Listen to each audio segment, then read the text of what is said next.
मजबूत बांध बरं किती बी हाल झाला.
रामकृष्ण हरी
रूप पाहता लोचनी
काय अडप्टर पाहिजे अडप्टर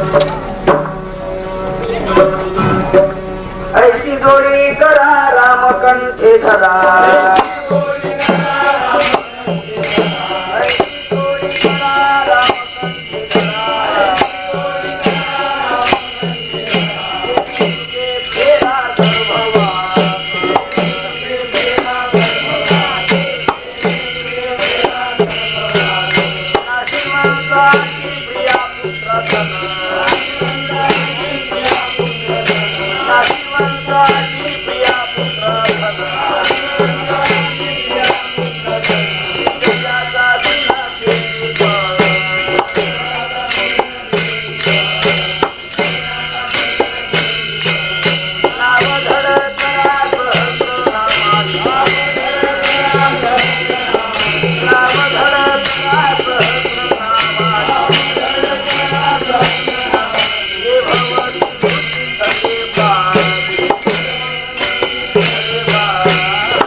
रामकंठीधरा जिने तुके फेरा गर्भवास नाशिवंताचे प्रिया पुत्र धन बीज जाता सीनतेची फळ नाव धड करा सहस्रनामाची जे भव सिंधूचे थळी पावे नाशिवंताचे प्रिया पुत्र धन बीज जाता सीनतेचे फळ तुका म्हणे काळा हना तोंडावरी आता भरा हरी रामवाणी नाशिवंताचे प्रिया पुत्र धन बीज जाता सीनतेचे फळ विठ्ठल विठ्ठल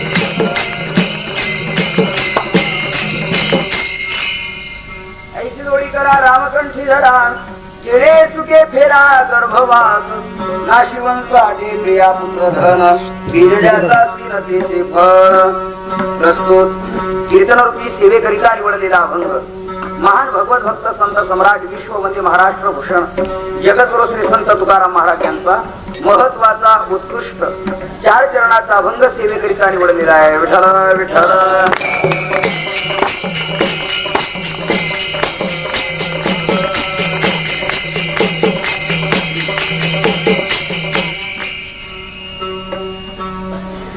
पांडुरंगा करू कथम नमन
रथावतारं कलाकांत तेजोधिका भूदिवक्त्रं कलानीशवादा पनोदार दक्षिण समाधिस्थ मूर्तिं भजे ध्यानदेवं दयांचे क्रिया स्मरण होय सकल विद्येचे अधिकरण हे जीवन श्री चरण श्री गुरुंचे नमस्कारून येतात अभंग श्री संत तुकाराम महाराजांचा असून अभंगातील प्रतिपाद्य विषय असा आहे जगद्गुरु श्री संत तुकाराम महाराज या अभंगद्वारा मनुष्य शरीरातील कर्तव्याची जाण करून देणारा असा अभंग आहे विठ्ठल विठ्ठल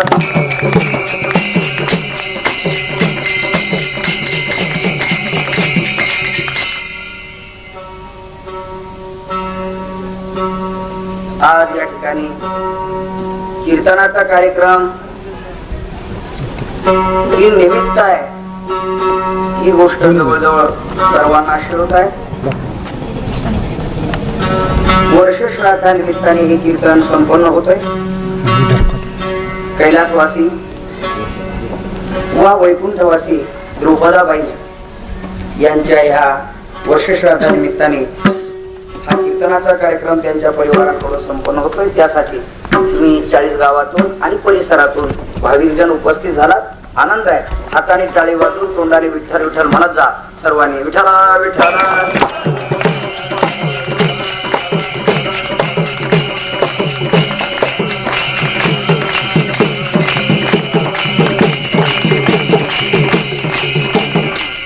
जगद्गुरु श्री संत तुकाराम महाराज या अभंगातून मनुष्य शरीरातील कर्तव्याची जाण करून देतात. या अभंगात कर्म करण्याचा त्याग सांगितला नसून कर्म करण्याची रीत सांगितलेली आहे. हा पहिला महत्वाचा प्रश्न या अभंगातून. कर्माचा त्याग का सांगितला नाही, कर्म करण्याची रीत का सांगितली. मनुष्य शरीरात कर्म होतच आहे, पण ते योग्य तऱ्हेने केलं जात नाही, त्याची रीत कळत नाही, म्हणून तेच कर्म त्याच्या अधपतनाला कारण ठरतं. त्यासाठी कोणतं कर्म केलं म्हणजे शरीर आहे तोपर्यंत कर्माचा त्याग होणं शक्य नाही. म्हणून ज्याचा त्याग होणं शक्य नाही त्याचा त्याग करायला सुद्धा सांगितलेला नाही. म्हणून कर्माचा त्याग होतच नाही म्हणून तो करायला सांगितला नाही. कर्म करण्याची रीत चुकते, त्याकरता कोणतं कर्म कशा पद्धतीने करावं त्याची रीत सांगितलेली आहे. विठ्ठला विठ्ठला.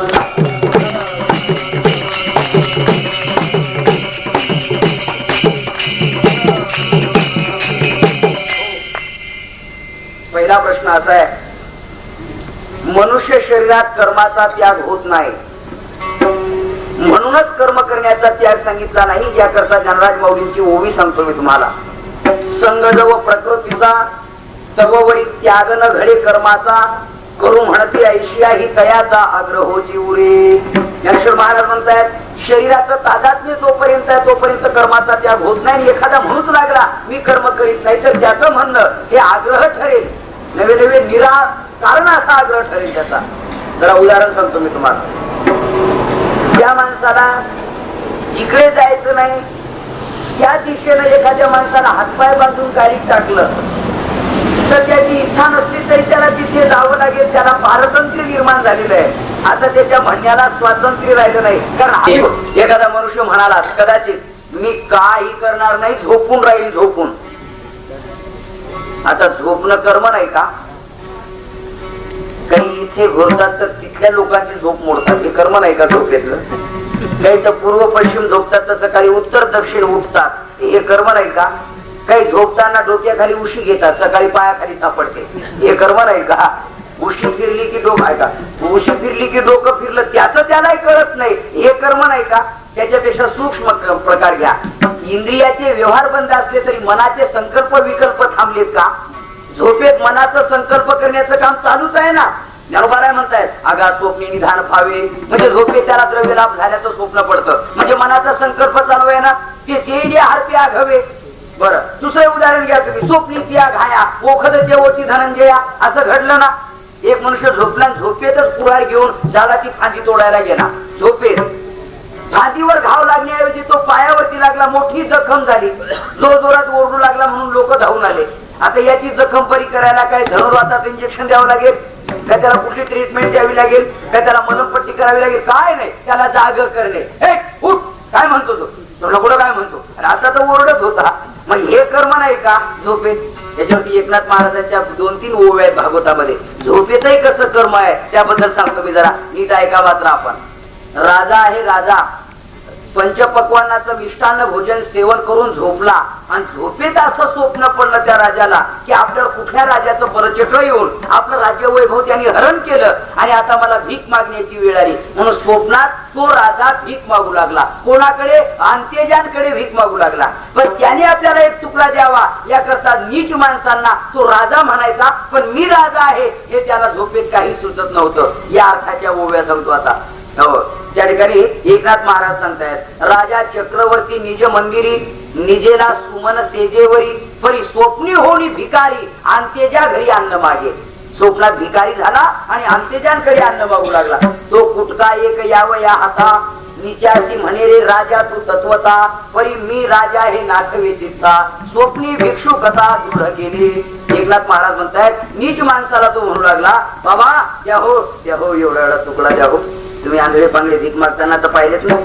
1-2 पैसा द्याहू धर्माला आशीर्वाद लागेल तुमच्या मुलाले कराला, आशीर्वाद लागेल तुमच्या मुलाले कराला, एक दोन पैसा द्या हो धर्माला. असं तो म्हणायचा केवटवाणी दशा. द्या हो एक तुकडा, द्या हो गरीबाला एक तुकडा, द्या हो भाकरीचा वाढाव. पण कोणी भीक वाढत नव्हतं.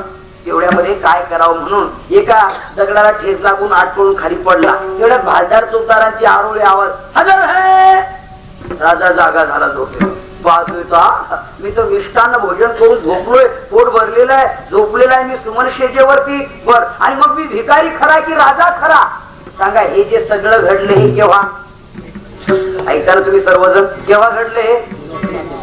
स्वप्नात घडलं. मग स्वप्नात कर्म बंद आहे कोणी सांगितलं आपल्याला? यासाठी मी बोलत होतो. आता त्या राणी साहेबांचं स्वप्न एकनाथ महाराजांनी सांगितलंय. हे झालं राजाचं स्वप्न. राणी साहेबांना स्वप्न असं पडलं की आपले पतिराज वाघाची शिकार करण्याकरता गेले, पण दुर्दैवाने तेच वाघाची शिकार बनले. म्हणजे वाघाने झेप घेतली, मारली आणि माझ्या पतींचा त्या ठिकाणी अंत झाला. मग आता मी विधवा झाले म्हणून ती रडू लागली, जोरजोरात आक्रोश करू लागली.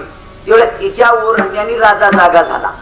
आणि तो तिला विचारतो, का ग काय झालं? त्यांच्याशीच ही बोलते, म्हणे माझे पती मेले, आता मी कसं करू? कळतं का नाही तुम्हाला?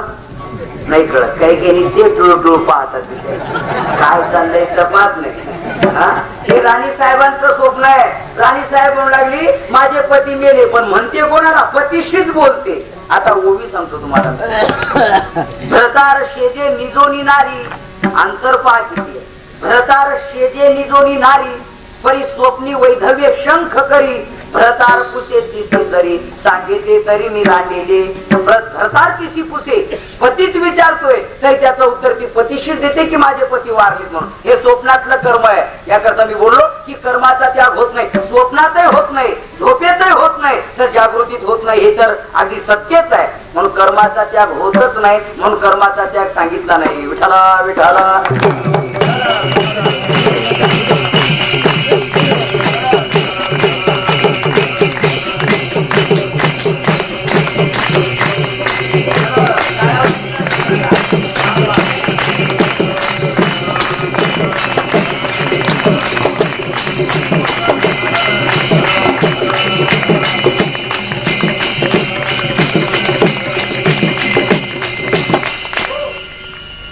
या बोलण्याचं तात्पर्य हे आहे, कर्माचा त्याग जर होतच नसेल तर कर्माचा त्याग सांगणं म्हणजे शास्त्रबाह्य सांगणं. जी गोष्ट घडणे अशक्य आहे ती सांगतीलच कसे संत? कारण संतांच्या बोलण्यात वेदातील नीती आहे. वाचा बोलू वेद नीती, करो संत, करो संत, करो संत.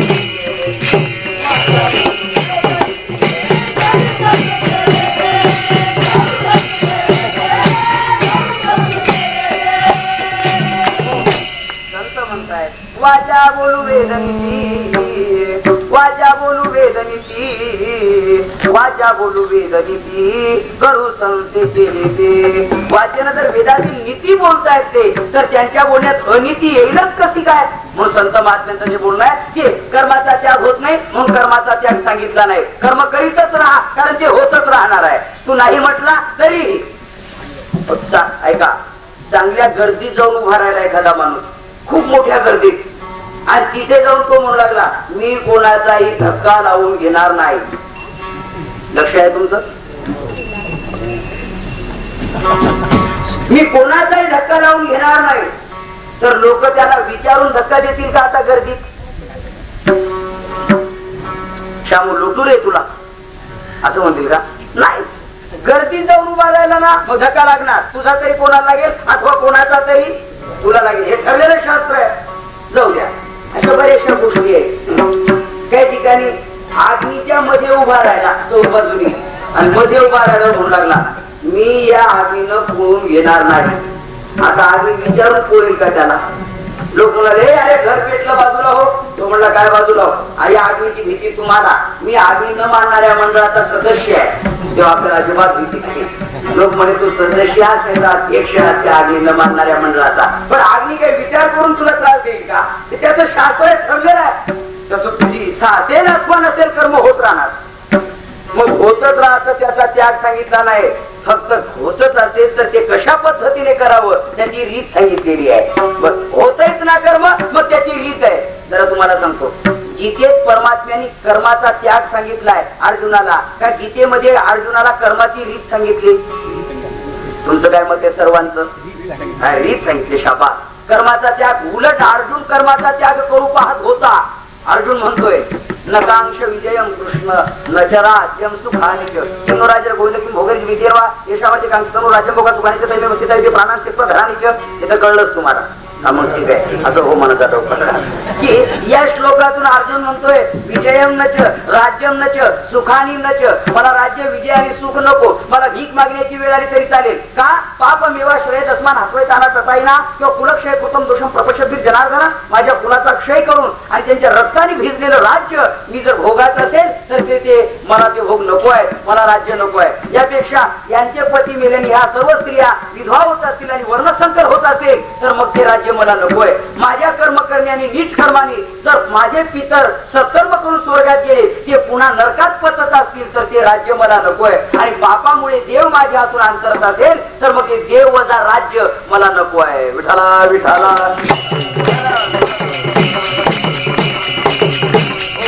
या 2-3 गोष्टी पतंती पितरो हे श्याम लुप्त पिंडोदक क्रिया दोषे रेते ज्ञाना वर्णसंकर कारकये उत्साहते जाती धर्मा पूर्ण धर्माचे शाश्वता वगैरे हे श्लोक वाचा आपण गीतेमध्ये.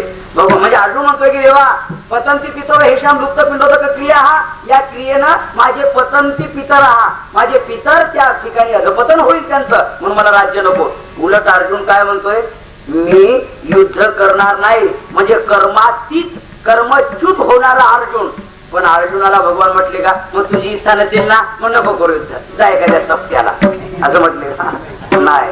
अर्जुना तेजोपहासी युद्ध परिते प्रकृती करविल तुझ कडून. फार सुंदर उपदेश आहे. तेजोपहासी युद्ध परिते प्रकृती करविल तुझ कडून. तू जरी युद्ध तेजू पाहसी तुझ्या इच्छेनं जरी तू त्याचा त्याग करीत असला तरी प्रकृती करविल तुझ कडून. तुझी प्रकृती तुझ्याकडून कर्म करायला लावून घेणार नाही. नाही अर्जुनाला मागची आठवण दिली. अरे सांग उत्तर विराटेचा राजा पळताना झुंजवेशी होता हा क्षत्र स्वभाव तुझा झुंजविल तुझं. मागची आठवण करून देते भाड्याच्या माणसाला जागा करा. जागवा टाळ्या वाजवा. विठाला विठाला.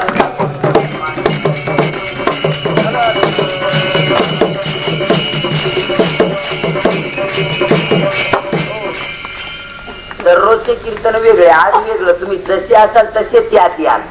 तुम्ही पाहता नाही तर मग सगळे माणसं प्रसन्न येतील आणि हे असं येईल आणि मग तुम्ही त्यांच्यावर रागावर माझं असं का बरं चित्रण केलं तुम्ही जसे तसं इकडं होईल.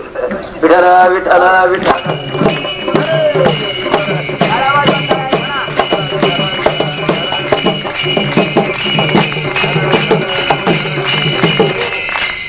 कुठपर्यंत आलो होतो आपण? इकडे नाही जायचं. विराट नगरीत गेलो होतो आपण एका ओवीतून. विराट नगरीत भगवान म्हणतात अर्जुना म्हणजे मागची आठवण करून दिली अर्जुनाला. अरे जेव्हा विराटाचा मुलगा उत्तर कौरव सैन्य पाहून जेव्हा तो परत पळत होता त्यावेळेला अर्जुना तुला कोणी आग्रह केला होता का की तू शस्त्र धारण कर आणि युद्ध कर म्हणून? जेव्हा तो युद्ध केलं ना हा क्षत्रियाचा स्वभाव आहे. क्षत्रिया रणी पळवणी जावे अरे हे असंभवनीय आहे. हे घडणं शक्य नाही. क्षत्रियाचं कर्म आहे शौर्यम तेजो धृती दाक्ष युद्धे चापे पलायनम दानमेश्वर भाव क्षात्रम कर्म स्वभावजम. हे स्वभावता क्षत्रियाचं कर्म आहे. आणि म्हणे मी युद्ध करणार नाही. तुला युद्ध करावंच लागेल. बर म्हणजे फक्त मग तू का घाबरतो? युद्ध करण्यासाठी का नको म्हणतो? माझ्याकडून पाप होईल एवढंच म्हणणं आहे ना. माझे पितर आणि नरकात पसतील एवढंच म्हणणं आहे ना. सर्वांच्या पत्न्या विधवा झाल्यावरती वर्णसंकर होईल हेच म्हणणं आहे ना. पापामुळे परमात्मा दुरावेल म्हणजे या सगळ्यांचं मुख्य कारण आहे पाप होईल. पाप म्हणजे अर्जुन कशाला घाबरत होता? शत्रूला नव्हता घाबरत अर्जुन, पापाला घाबरत होता. तेव्हा पाप मेवाश्रय दस्मान हटवय ताना तसाईना. माझ्याकडून पाप होईल आणि पापाला घाबरतोय. मग भगवान म्हणतात अर्जुना त्याला मी रीत सांगतो आता की कर्म तर केलं जाईल पण तुझं पापही होणार नाही. तुलाही नरकात आणि तुझ्या पितरांना नरकात पडावं लागणार नाही आणि यांचा वर्णसंकरही थांबेल की मोना सर्वांचं पाप तुझ्या डोक्यावर बसणार नाही अशी रीत सांगतो. म्हणजे कोणती रीत आहे देवा? मग मी करेन मला पटलं तर.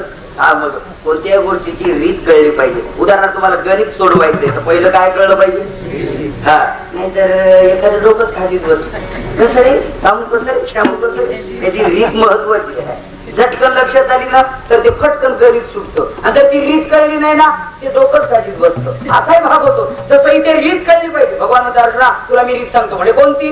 कोणतंही कर्म मी केलं म्हटलं आणि याच्यापासून आमकच प्राप्त व्हावं म्हटलं त्याला कर्तृत्व मद आणि फलास्वाद म्हणतात. कर्मामध्ये या दोन गोष्टी आहेत म्हणून ते कर्म अधपतनाला कारण आहे. तेव्हा तुला मी रीत सांगतो, जे कर्म करायचे ते ब्रह्मार्पण बुद्धीनं कर, म्हणजे अहंकर्तृत्व भाव वगळून कर, आणि या कर्मापासून आमक काही मिळावं असं नाही. माप फलेषु कदाचन, कर्म कर पण फलाची अपेक्षा मात्र करू.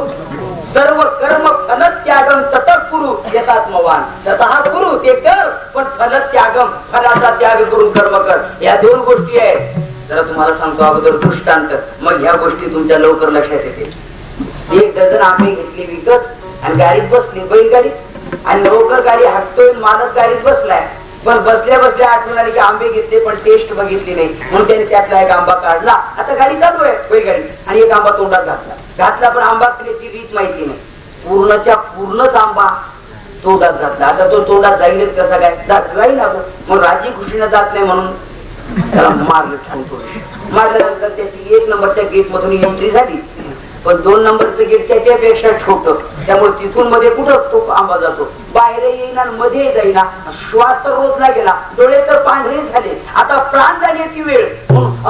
असं करता करता नोकरांनी मागे बघितलं की आपले मालक आतापर्यंत चांगले होते ना आता असं का करतात. आवाजात बदल झाला ना, म्हणून मागे बघितलं तर आंबा अटकला आणि मालक मरण्याच्या स्थितीत आहे. त्या नोकरांनी काही विचार न करता इथे मारी ठेवून त्यांच्या, तेव्हा तो आंबा टपदिशी खाली पडला.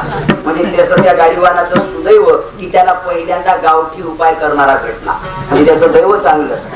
त्याच्यापेक्षा फारच शिकलेला भेटला असता तर त्याने इथून सुरुवात केली असती. हे असं कशाने झालं असणार, सुरुवात झाली. त्याला प्रथम उपचारासाठी कुठे ऍडमिट करावं, त्याचे स्पेशालिस्ट कोण असावेत, इतकं विचार करेपर्यंत हे गचकलं असतं पार. तर तिथे आता इतका विचार करायला अवधीन होता, त्यांनी न विचार करता मारली तसा आंबा पडला. आंबा पडल्यानंतर त्याला जीवदान मिळालं. सांगितलं ग्रस्ता अरे तुझा मी आयुष्यभर ऋणी राहील, आता एक कर. म्हणजे काय? मोठा खड्डा पाहून गाडी थांबव. म्हणजे मला का? अरे मला ज्या आंब्याने मारण्याची वेळ आली होती त्या आंब्याचा परिणाम दुसऱ्यावर होऊ नये म्हणून एका खड्ड्यात आंबे टाकून निघून त्या गड्याने सांगितलं का मला नोकर आहे, मला खड्ड्यात टाकण्याआधी माझ्या पिशवीत टाका, मी माझ्या पोरांना घेऊन जातो. अरे तुझ्या पोरांवर परिणाम होणार नाही? अहो नाही होणार. आंब्याचा जर दुष्परिणाम झाला असता मालक तर लोकांनी विकत घेऊन खाल्ले असते का? शेतकऱ्यांनी शेती पडी ठेवून त्याचे झाड वाढवले असते का? अहो आंबा वाईट नाही, तुम्हाला खाण्याची अक्कल नाही. त्या नोकरांनी मालकाला शिकवलं. म्हणजे का? अहो आंबा खाण्याची पद्धत आहे, वरचं साल्ट फेकावं आणि मधली कोयही टाकावी आणि त्याच्यामधला जो रस आहे तो चाखावा, आंब्यासारखा पिवळा पडतो माणूस. म्हणजे असं हो, दृष्टांत संपला. तसं कर्म जे आहे ना, हे कर्म काय करावं? कर्माचा त्याग करू नये. कर्मात कर्तृत्व मदाची साल आहे ती फेकावी आणि भोक्तृत्व शक्तीची कोय आहे ती टाकावी, आणि दोघांच्या मध्ये निष्काम जो आनंद आहे तो आनंद चाखावा. मोक्ष सुखा इतकं सुख प्राप्त होतं. जनक राजाकडे बोट केले ज्ञानेश्वरी ज्ञानोबारांनी. देख पा जनकाधिक कर्मजात आशेख न सांगिता मोक्ष सुख पावते झाले. अरे याच कर्माने मोक्ष सुख जनक राजांना मिळालं ना. गीतेचे त्या जनकाजांचा उल्लेख आहे. कर्मण्ये वही संसिद्धे मा स्थिता जनकादया. बस लोकसंग्रहमेवापि संपंशन करतो महसे मा स्थिता जनकादया. जनकाचा उल्लेख केलेला आहे. अशा पद्धतीने कर्म करा, कर्माची रीत आहे. जसं अर्जुना मी केलं म्हणू नको आणि आमच्यासाठी मी करतोय असं म्हणू नको. करता परमात्मा आणि भोगता ही. मग त्याच्यासाठी चौथ्या अध्यायात रीत आहे. ब्रह्मार्पणम ब्रह्महवीर ब्रह्माग्नो ब्रह्मणाहुतम ब्रह्मवतींगो ब्रह्मक्रम समाजना येत करुषे दर्शनाशी योग्य ये तपस्येसी कौंते तत्पुरुष मदर्पणम. नव्या अध्यायातला श्लोक. म्हणजे भगवान म्हणतात तू जेवायला बसला ना पहिल्यांदा ताटाला पाणी फिरव आणि म्हण ब्रह्मार्पणम ब्रह्महवीर ब्रह्माग्नो ब्रह्मणाहुतम. म्हणजे हे ब्रह्म्याच्या आणि कृपेनं प्राप्त झालेलं अन्न त्या ब्रह्म्याला अर्पण करून मग जर सेवन केलं तर तुला जेवण करूनही एकादशीचा उपवास केल्याचं पुण्य मिळेल. एक आणि एका परमात्म्याला अर्पण केलं तर पूर्ण जगाला जेव घातल्याचं अन्नदान केल्याचं पुण्य मिळेल. पाव किलो रवा सुद्धा न घालता आपोआप अन्नदान केल्याचं पुण्य मिळेल. फक्त एकच आयडिया, जेवायला बसला की ताटाला पाणी फिरव, कृष्णार्पण म्हण आणि मग जेवण कर. आता विचारा बुटासह जेवत असेल तर तो ताटाला पाणी कधी फिरेल. तुम्हाला शास्त्र सांगतो मी. आता बुटात जेवता जेवता जेवता जेवता म्हणजे बूट घालून जेवता जेवता बुटात न जेवतो मी, ही थोडीशी भीती आहे. नाही तर मग कळस झाला समजा. अन्न हे पूर्ण ब्रह्म. अन्न जर पूर्ण ब्रह्म असेल तर ते पवित्र अंतःकरणाने सेवन करावं. बुद्धी, आहार, विचार आणि रक्त आणि माणसाचा स्वभाव पवित्र बनतो. विठ्ठला विठ्ठला.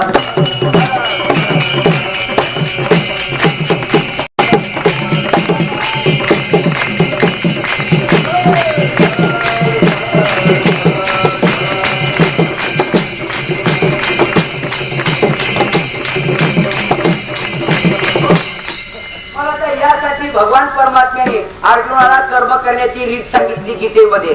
तसं या अभंगातून तुकाराम महाराज कर्म करण्याची रीत सांगतायत. कर्म होतच ना. जरा ज्ञानेश्वरीच्या 18व्या अध्यायातली 1-2 उदाहरणं सांगतो मी तुम्हाला. ऐका मात्र. ज्ञानोबाराने किती छान युक्ती पटवलेली आपल्याला की कर्म जर होतच असेल ना तर अशा पद्धतीने कर्म करा. नाहीपेक्षा कसं होईल ते. ना दूध वाढीता ठावो पावे ते उतोनी जाय स्वभावे. चुलीवरती दुधाचं भांड आहे, जाळाचं प्रमाण वाढलं मग ते दूध काय होतं, हा उतून जात शाबास.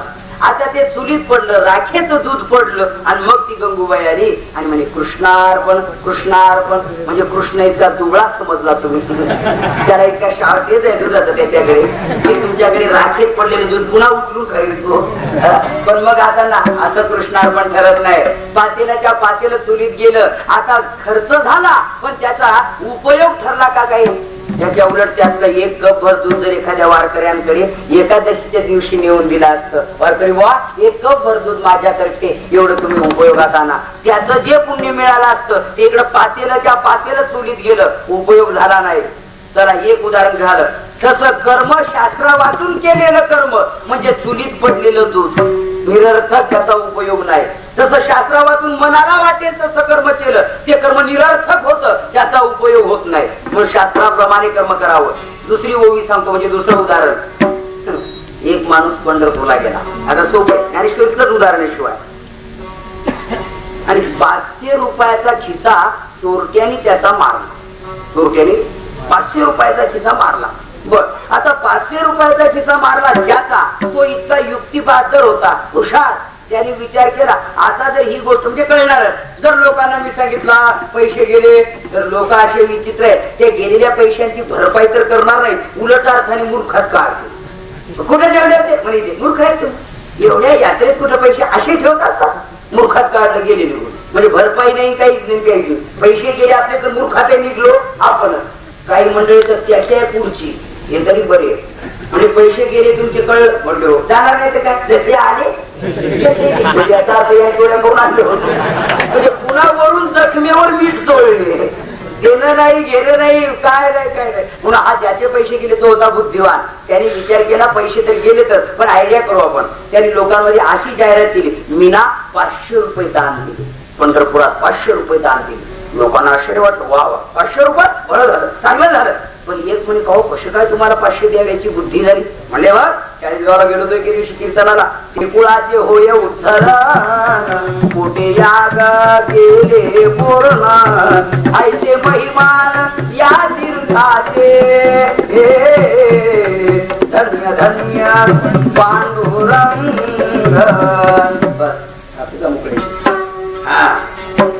त्या ठिकाणी येथे एक शीत दिधल्या अन्न, इथे 1 शीत भाताचं दान दिलं पंढरपूर क्षेत्रात तर कोटी कुळाचं होतं आणि कोटी यज्ञाचं पुण्य.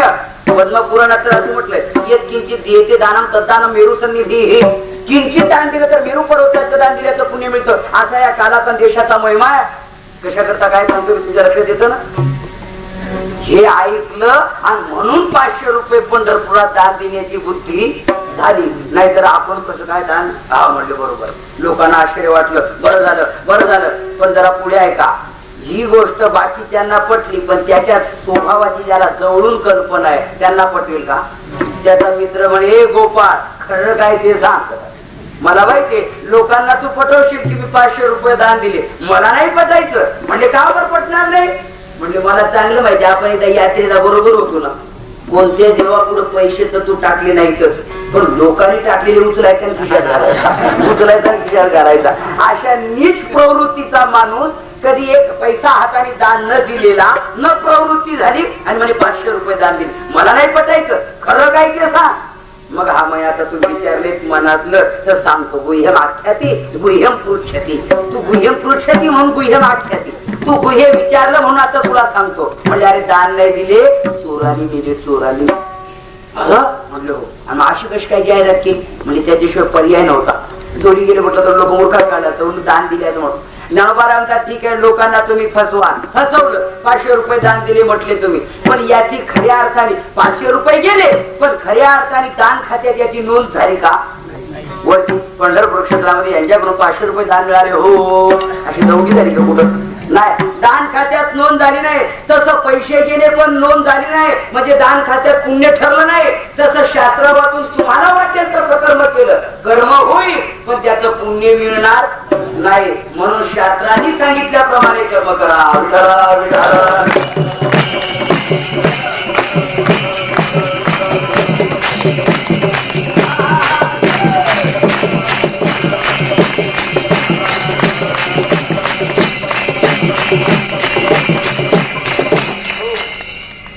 अगा 52 वर्णा परता कोण मंत्र आहे पण दुसरा की 52 विचारिता जीवाती परतैसी मंत्राची कडसणी जवणी जे कोदंड पाणी तव उच्चार फळवाणी नपवे जेवे. ज्ञानेश्वर महाराजांनी बरेचसे उदाहरण दिले. ते म्हणतात घडो का नागवन दान लेखी, नागवन घडो पण दान लेखी, दान खात्यात त्याची लेख होणार नाही, नोंद होणार नाही. या पद्धतीने मनोमार्गे गेला. आपल्या मनाला वाटेल स्वैराचाराने जर कर्म केलं, शास्त्र प्रमाण मानलं नाही तर मग काय होईल? कर्म होईल, उलट शीण होईल, पण त्याचं पुण्य मिळणार नाही. मग पुण्य मिळावं वाटतं का? मग तस्मात शास्त्रम प्रमाणम बेकार या कार्य व्यवस्थित ज्ञात्वा शास्त्र विधान उत्तम कर्म करतो मी असे. तस्मात शास्त्रम प्रमाणम ते गीतेच्या 16व्या अध्यायातला हा शेवटचा श्लोक आहे. तस्मात शास्त्रम प्रमाणम ते कार्या कार्य व्यवस्थित ज्ञात्वा शास्त्र विधान उत्तम कर्म करतो मी हसी. भगवान म्हणतायत शास्त्र म्हणेल ते सांगावे, ते राज्य ही तृण मानावे. कारण काय कर्म करावं आणि कोणतं कर्म करू नये याची व्यवस्था शास्त्राने सांगितलेली आहे. म्हणून शास्त्राला हे सांगण्याचा अधिकार आहे, व्यक्तीला अधिकार नाही. म्हणून शास्त्राप्रमाणे कर्म करा. इथपर्यंत आपण आलो. पण लोक म्हणू लागले शास्त्रात सांगितले ते आम्हाला कळलं पाहिजे ना. लाख शास्त्रात आहे पण शास्त्र कळण्याची बुद्धी पाहिजे ना, डोकं पाहिजे ना. नाही ज्ञानेश्वरी उशाला घेऊन झोपला म्हणजे ज्ञानेश्वरी कळते का? ज्ञानेश्वरी पिशवी सांभाळली म्हणजे काय ज्ञानेश्वरी कळली असा अर्थ होतो का? डोक्यावरती बोजा ज्याचा वाहतो त्याचं महत्व त्याला कळतेच असं आहे का? महाराज म्हणतायत वाया मनुष्य पण भार वाय वृषभ. गाढव गाढव होते. एका गाढवाच्या पाठीवरती मिठाची गोण होती, मिठाची. आणि पाठीमागच्या गाढवाच्या पाठीवरती कापसाचं रू का काय म्हणता तुमच्या तो पिंजलेला कापूस रुई. हा शाबास रुई. ठीक आहे, ती रुईची अशी एक गोत होत. निघाले दोन्ही गाढव रस्त्याने चालता चालता. पुढचं गाढव होतं त्याला काय झालं काय ना, त्या पाण्यातून वाटचाल करताना त्याला असं वाटलं की आपण थोडस त्याला लोळी आली असं काहीतरी म्हणतात. हा त्याने घेतलं लोळून त्या पाण्यामध्ये. एकाने पहिल्याने पुढं आलं त्याने. आता याच पाहून मागचं जे येत होत दुसरं त्याला असं वाटलं बरं आहे. कारण असं घडलं की याच्या पाठीवरती ती मिठाची गोण असल्यामुळे आणि ते पाण्यात भिजल्यामुळे त्या मिठाचं पाणी झालं, सगळं ओसरून गेलं आणि रिकामीच गोण पाठीवर राहिली. म्हणजे पार बोजा संपला. मागच्या गाढवाला वाटलं बरी आयडिया आहे, पाण्यात लोळलं की बोजा संपतो. पण त्याच्या पाठीवर गोण कशाची होती? त्यामुळे त्याने पाण्यात लोळल्यानंतर त्याचं वजन 10 पट वाढलं पुन्हा. म्हणजे याला मरण्या इतका बोजा जवळजवळ त्याचा झाला. का? पाठीवरती जी वस्तू आहे त्याचं ज्ञान नाही. तसे एखाद्याच्या घरात कपाट भरून ग्रंथ आहे पण ते ग्रंथ कळण्याचं ज्ञान पाहिजे ना. आम्ही सांगत असतो काही माणसं वाडवडिलांची ज्ञानेश्वरी जर घरात असली, याला जर ती कळत नसली तर रद्दी म्हणून दुकानावर विकतात. रद्दी. पण त्या दुकानदाराला कळत नाही. ते एक पान फाडतात, 25-50 ग्रॅम साखर बांधून देते त्याच्यात. पण ज्याच्या घरी ते पुडीचा कागद गेला त्याने ती साखर त्याच्या पातेल्यात टाकली आणि तो कागद रिकामा काही म्हणून बघितलं तर ओम नमो द्या वेद प्रतिपाद्या जे स्वस्म विद्या आत्मरूपा सांगितलं रे. ए पिंटू इकडे ती कोणाच्या दुकानातून आणली म्हणे आमच्याच्या. जा त्यांना जाऊन त्याला आशीर्वाद ती परत आहे का विचारली. तो म्हणे द्याल का? म्हणजे 50 पैशाच्या फरकाने घेऊन जा. पुस्तक ज्ञानेश्वरीचं मिळवलं 50 पैशाच्या फरकाने रद्दीच्या भावात. ज्यांनी त्याची बॅडिंग वगैरे करून घेतली, वाचून आपला उद्धार करून घेतला आणि तीच रद्दी तो दुकानावरती आणि रद्दी म्हणून वापरत होता. का अनाभ्यासे विषम शास्त्रम वृद्धश्य तरुणी विषम आजीर्णश विषम आणलं, या ठरलेल्या गोष्टी आहेत. जिथे ज्याला ज्ञानच नाही तसं लोक म्हणले शास्त्राप्रमाणे कर्म करा असं तुम्ही म्हणता, पण शास्त्र आम्हाला कळत नाही, आम्ही काय करावं सांगा. मग तुकोबाराय म्हणताय तुम्ही एक करा, तुम्हाला शास्त्र कळत नाही ना, ज्यांना कळलंय, ज्यांनी आचरणात आणलंय, ज्यांनी ते लोकांना सांगितलंय त्यांना विचारा, ते सांगतील. विठाला विठाला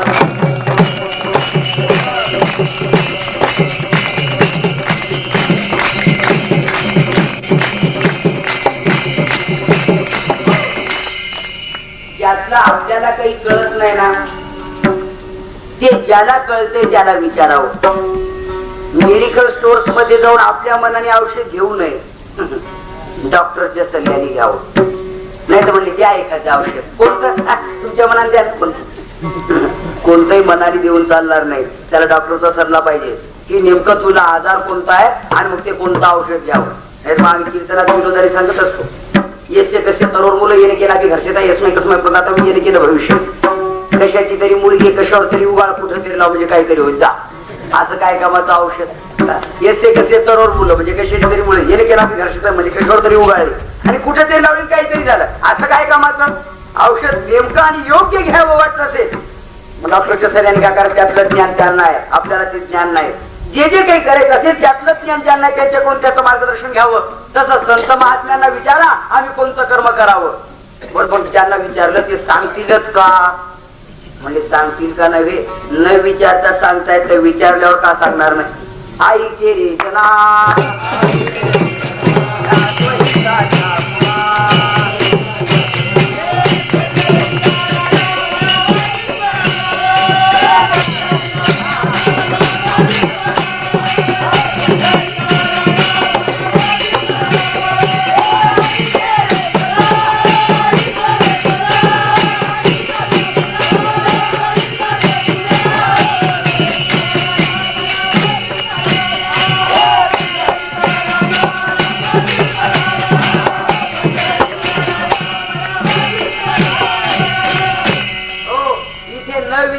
सांगितले. घरोघर संत फिरले, आई गेले जना, तो त्याच्यात कामात होता तरी संत होता. हे जना अरे 2 मिनिटं उभं राहून ऐक, मी काय म्हणतोय ऐक तर खरं, एकदाच ऐक आणि तुला कळलं पटलं तर घे, नाही तर पुन्हा आयुष्यात ऐकू नको. ज्याचं ऐकायचं त्यांचं ऐक, संतांचं ऐकू नको तुला जर नुकसानकारक वाटलं तर. पण आई के रे जना, तुझ्या स्वहिताच्या खुणा, आमच्या स्वार्थाकरता तुला आम्ही सांगत नाही, तुझ्या स्वहिताच्या खुणा सांगतोय. पंढरीचा राणा मना माझी स्मरावो, हे न विचारता सांगितलंय. लागोनिया पाया विनवितो तुम्हाला, करटाळी बोला मुखी नाम विठ्ठल विठ्ठल म्हणा विळुविळा, हे न विचारता सांगितलेलं आहे. आता तरी पुढे हातवरीस नकापुराचा आयुष्याचा न विचारता सांगितलेलं आहे. सकाळच्या पाय माझ्या आपला चित्त शुद्ध करा, इथं ते करावे देवाचे वगैरे, हा उपदेश आहे ना, हा न विचारता केलेला आहे. मग विचारल्यावर सांगणार नाही, जरा त्याच्या पुढे जाऊन सांगतो. संतांना पहिली गोष्ट विचारणारे भेटत नाही, आणि विचारणारे भेटलेच तर ते परमार्थातलं विचारणारे भेटत नाही. काही भेटतात सांगा ओपन मध्ये लवकर क्लोज मध्ये, असे काही आहे 9 12 वाजता 12 9 काहीतरी आहे ना ते बांधलं, ते सांगा. कडूस गावची गंगाराम बुवा मवाळ म्हणजे तुकोबारांच्या चरित्रातला उल्लेख आहे. त्यांनी तुकाराम महाराजांना विचारलं नाही असं नाही, पण देवाबद्दल विचारलं का. म्हणजे तुकाराम महाराज काय माझी म्हैस चुकली दिसली का तुम्हाला, हे काय बोल म्हटले म्हैस हरवली माझी तुम्हाला दिसली का हो कधी. तुकाराम महाराज म्हटले मी देहू गाव सोडून भंडाऱ्या डोंगरावर येऊन बसलो, ते म्हशी पाहायला बसलो का. काय आश्चर्य, काय विचारावं हेही कळत नाही. पण पुन्हा तुकोबारांनी विचार केला काय विचारावं हे यांना जरी कळत नसलं तरी पण काय सांगावं हे मला कळतंय, म्हणून त्याने काही विचारू आपण योग्य ते सांगावं. त्यांनी विचारलं म्हशीबद्दल आणि तुकोबाराय सांगतात देवाबद्दल. देव पहावया करे ओ सायास, इतके प्रयत्न तू देव पाहण्याकरता कर, म्हैस पाहण्याकरता प्रयत्न करतो तितके. ताकी आस नाशिवंत, ताकी आस नाशिवंत, देव पहावया देव सायास. इतके प्रयत्न देव पाहण्याकरता कर की नाशवंत आशा टाकून दे. शेवटी मला काय शिकायचं असे विचारणारे भेटतात पण संतांना काय विचारावं याचं ज्ञान त्यांना नसेल. महाराज म्हणतात जर देवाबद्दल संतांना विचारलं तर संतांना आनंद होतो, खूप आनंद होतो. असं विचारावं काय मी उद्धार पावेन, काय मी उद्धार पावेन.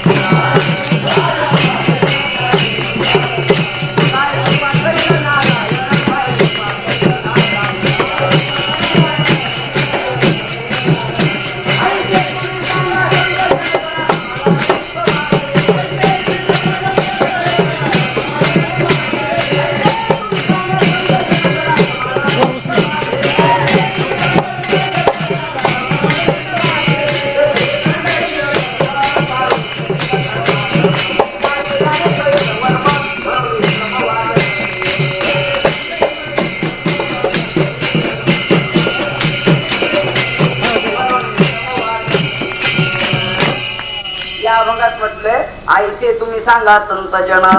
संतांना विचारावं पण काय विचारावं.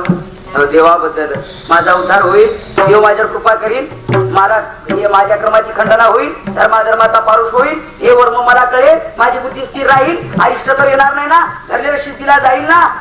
यापेक्षा माझे डोळे सुखाचे सोळे पाहून जीवतील, माझ्या शरीरावरून देव कुरवाळील बर वगैरे हे जी आईची चिंता करी सदा सर्व काळ. व देवाबद्दल विचारावं, ज्याला त्याला हेच विचारावं आणि संतांना विचारलं तर विशेष अजून चांगलं. बर ठीक आहे. महाराज म्हणतात अशा पद्धतीने जर विचारलं तर ते जरूर सांगतात. ज्ञानेश्वरी तसा उल्लेख आहे. तनु मनो जीवे चरणाची लागावे, अगरवत्ता करावे दास्य सकळ, मग अपेक्षित आपुले तेही सांगतील पुसिले, जेणे अंतकरण बोधिले संकल्पाने. हो, जे पुसिले तेही सांगतील, जे विचारलं ते सांगतील. मग तू जे विचारशील ते सांगतील. मग पण काय विचारावं हा महत्वाचा प्रश्न मी तुम्हाला सांगून गेलो. बर असं जर विचारलं, विचारा तुकाराम महाराजांना, महाराज मला सांगा बरं, तुम्ही सांगितलं की कर्म करण्याची रीत, कोणतं कर्म करावं आणि ते कशा पद्धतीने करावं. म्हणजे कर्माची रीत जेव्हा तुकाराम महाराजांना विचारली तेव्हा तुकाराम महाराज म्हणतात हे बघा कर्म तुमच्याकडून होतच राहणार आहे. डोळ्याने पाहण्याचं काम चालणारच आहे, पायाने चालण्याचं काम चालणारच आहे, हाताने काहीतरी कर्म करणार, वाचन काहीतरी बडबड करणार, कानाने काहीतरी ऐकणार. मग असं सर्व काही जर होतच असेल तर त्याच्यापेक्षा जे करण्याने उद्धार होतो असंच का करू नये. तुम्हाला अजून एक पौराणिक आणि ऐतिहासिक असे दोन मुद्दे सांगतो.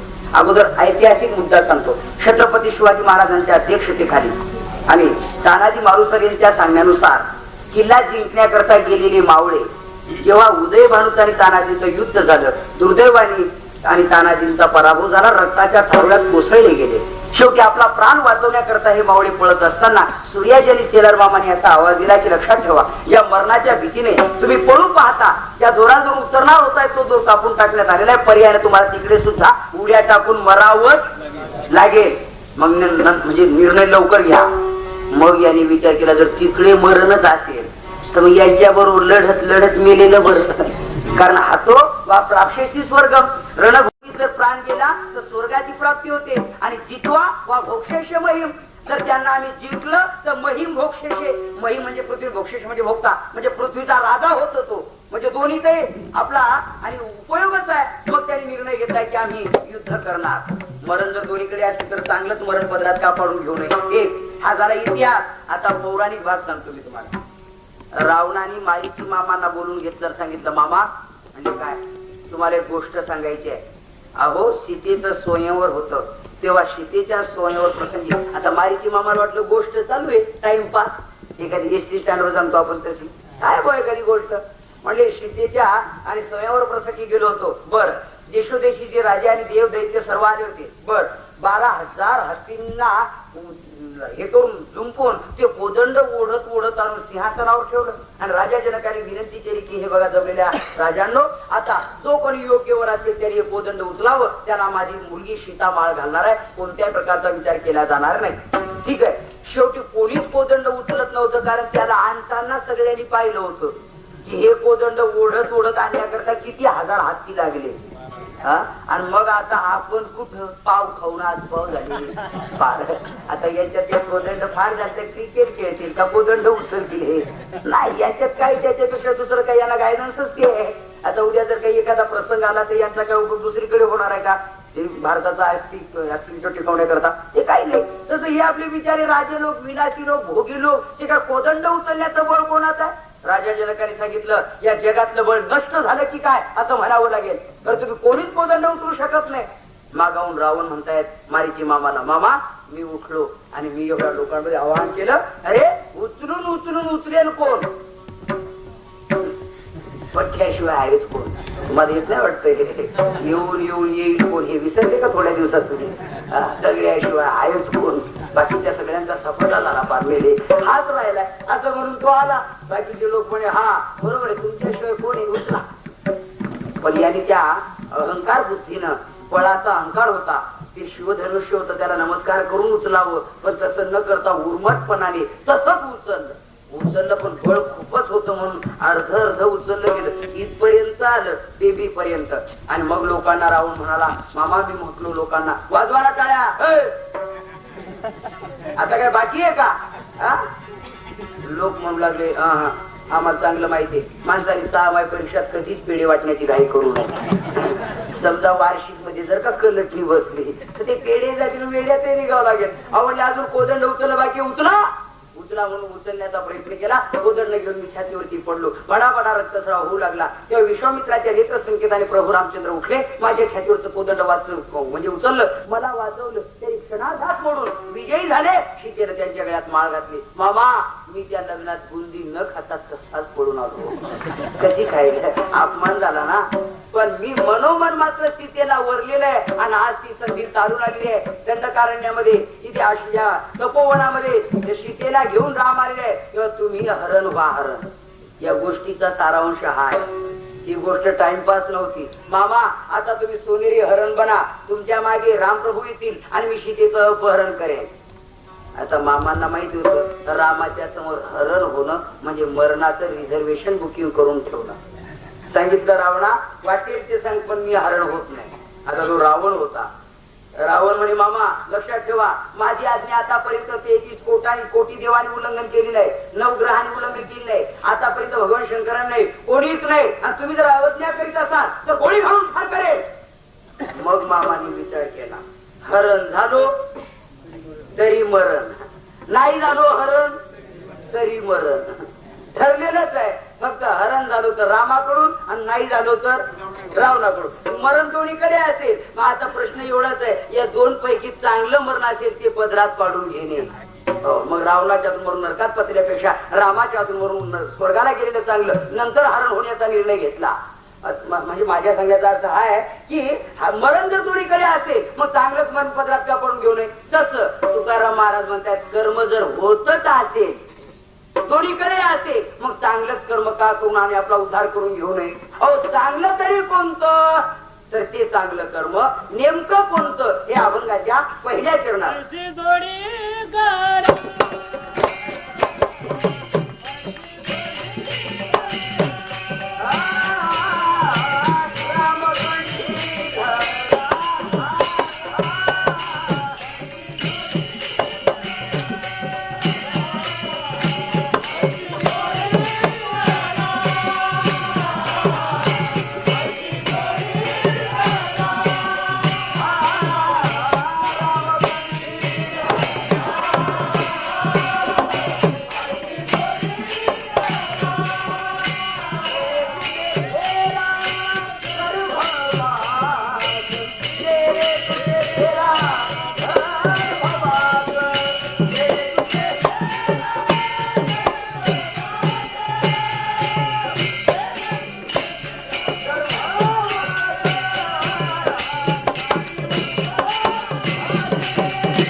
पहिल्या चरणाच्या उत्तरार्धात जगद्गुरु श्री संत तुकाराम महाराज सांगतायत की तुम्हाला जर कर्मच करायचं असेल तर अशा पद्धतीने करा. कोणतं? जेणे चुके फेरा गर्भवास, जेणेकरून गर्भवासाचे फेरे चुकतील असं कर्म, जेणेकरून फेरे वाढतील असं कर्म करू नका. गर्भवासाचे फेरे चुकवणं मनुष्य शरीरातलं आद्य कर्तव्य नव्हे, पुरुषार्थ जन्य असं कर्म आहे ते. बस मनुष्य जन्मात अनेक जन्मातले फेरे चुकवण्याचं सामर्थ्य आहे. फक्त ते सामर्थ्य तुम्ही अंमलात आणा, कार्यान्वित करा, बस त्याचा तुम्हाला निश्चित उपयोग होईल. तुम्हाला फेरे चुकवलेच पाहिजे का? ते फार वाईट आहे का? फार अवघड आहे का? त्रासदायक आहे का? तर तुम्हाला फेऱ्याची कल्पना जवळ माहितीच आहे की नाही? तुम्हाला एक उदाहरण सांगतो. भजन करा. विठ्ठल विठ्ठल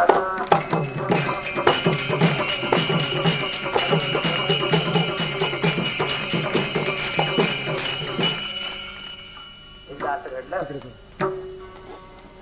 अरण्यात वास्तव्य करीत असताना नदी पार करण्यासाठी त्या गुहकाला सांगितलं, बाबा रे मला नावेत बसून प्रभू रामचंद्र म्हणतायत, पहिल्या तीराला पोहोच कर. पण तो नावाडी मागून बघतो होता. तो म्हटला मी माझ्या आईला विचारल्याशिवाय आपलं डिसिजन फिक्स नाही.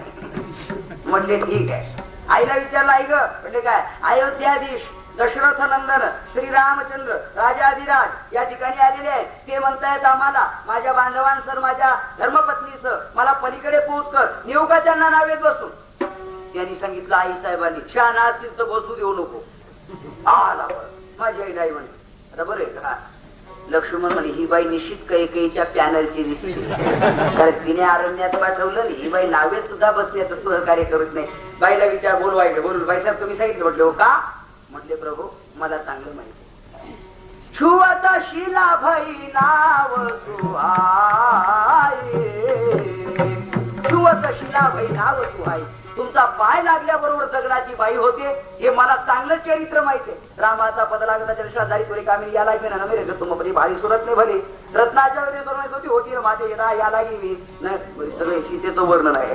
सीताबाई म्हणते मी नमस्कार करीत नाही. तसं मी तुम्हाला नावेत बसू देत नाही. दगडाची बाई होईल तशी नावेची बाई झाली. मग रामप्रभू म्हटले भावना शुद्ध आहे. ऐका भावना शुद्ध आहे पण इतका डोळसपणा नाही भावनेत.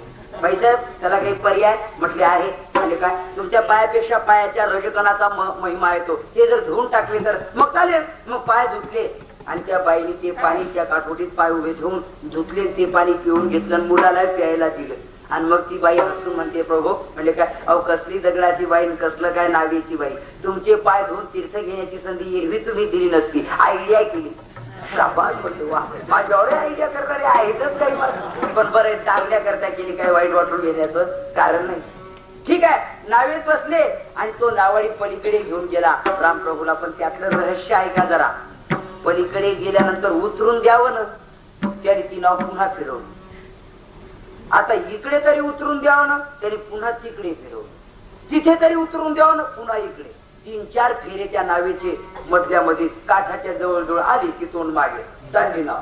तिकडे आली की तोंड मागे पुन्हा इथे चालली नाव. रामप्रभू जरा रागावले. काय पोरखेळ लावलास की काय? उतरून द्यायला पाहिजे होतं. तो म्हणला प्रभू तसं काय? असं काही तुमचे टायमिंग नक्की आहेत का? अरण्यात जाताना 14 वर्षात असं काही ठरलंय का तुमचं? 12:57 दंडकारण्यात पोहोचलो पाहिजे असं काही आहे का?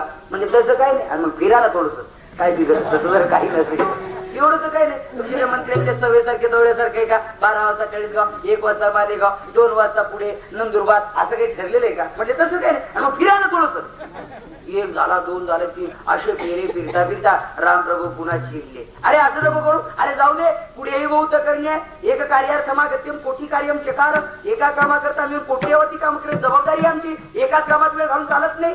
अरे सोड. सांगितलं प्रभू चिडलेले दिसता तुम्ही. म्हणजे चिडू नको तर काय करू? मग तुमच्यापेक्षा आम्ही बरे म्हणावं लागेल. म्हणजे कसं काय? तुम्हाला या नदीत 4-5 फेरे फिरावे लागले तर राग आला. आम्ही जन्म मरणाच्या फेऱ्यात मायावी नदीत 1000 फेरे फिरलोय, अजून आम्ही रागावलो नाही. डोळे टाकून फेरे फिरायचं काम चालू आहे. पण आहे का कधी आमची तक्रार? पुनरपि जननम पुनरपि मरणम पुनरपि जननी जठरे शयनम संसारे करुणस्तरे कृपया पाहे पाहे मुरारी भज गोविंद भज गोविंद भज गोविंद मूढमते. आपलं तर चालूच आहे, पुनरपि जननम पुनरपि मरणम पुनरपि जननी जठरे. पण आम्ही रागावलो कधी? आमच्यापेक्षा म्हणजे तू जरा असं वाटतं की जरा माणूस बरोबर नाही, आणि आमचं पात्र पा आम्ही अजून रागावलो नाही. तेव्हा प्रभू रामचंद्र म्हटले चांगली युक्ती केली रे, म्हणजे तुमच्या फेऱ्याचं दुःख मला कळावं म्हणून फेरे फिरवलेले दिसतात. ठीक आहे, आता मी तुला आश्वासन देतो की जो माझी भक्ती करे त्याला जन्म मरणाचे फेरे मी फिरू देणार नाही. विठाला विठाला.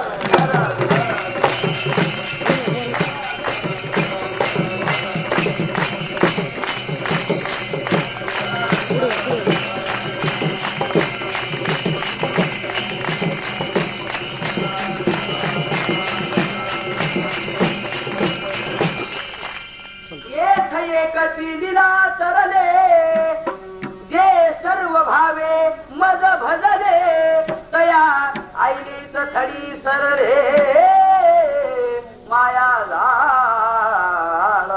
यशवंत महाराज म्हणताय माझी भक्ती करील ना त्याला या मायावी नदीतले फेरे मी फिरू देणार नाही, किंबहुना त्याला नौकेत बसून पलीकडे नेऊन मी पोहोच करेन. बर, मला यासाठी सांगायचं होतं जसे आपले जन्म मरणाचे फेरे आपल्या मागे किती झालेत, किती जन्म झाला फेरा गणित नाही जातारा परिलोहावरती भोवरा मुळसा थोरा माया झाली. किती फेरे झाले गणित नाही, इतके फेरे फिरलोय आम्ही. मग आता हे फेरे टाळण्याचे आणि टाळण्याची जबाबदारी माणसाची आहे, मनुष्य शरीरात आहे. महाराज म्हणतात मग असं कर्म करा की जेणे चुके फेरा गर्भवास, जेणेकरून गर्भवासाचे फेरे चुकते. गर्भवास म्हणजे काय? एअर कंडिशनचा प्रवास आहे का? निद्रेचे सुखनामुळे मुंबईला झोपला की 40 गावाला जागा झाला असं आहे का? वा वा वा, फॅन स्वतंत्र, लाईट स्वतंत्र, सर्व नवे नवे बाग स्वतंत्र, संडास स्वतंत्र, सगळ्या सोयी व्यवस्था असं आहे का ते?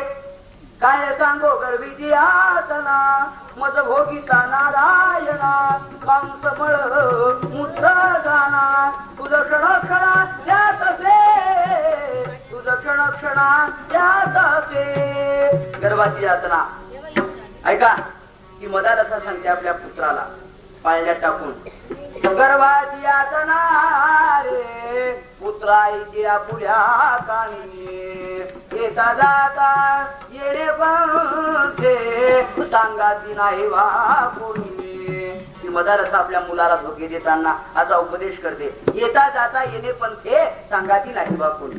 दुसरं गवळणीचं प्रमाण वाचा आपण. येणे एकले हो जाणे शेवटी, येणे एकले हो जाणे शेवटी, येथे राहण्याची नाही कल्पकोटी, येथे राहण्याची नाही कल्पकोटी. जोडीले धन ते नसरे लक्ष कोटी, जोडीले धन ते नसरे लक्ष कोटी.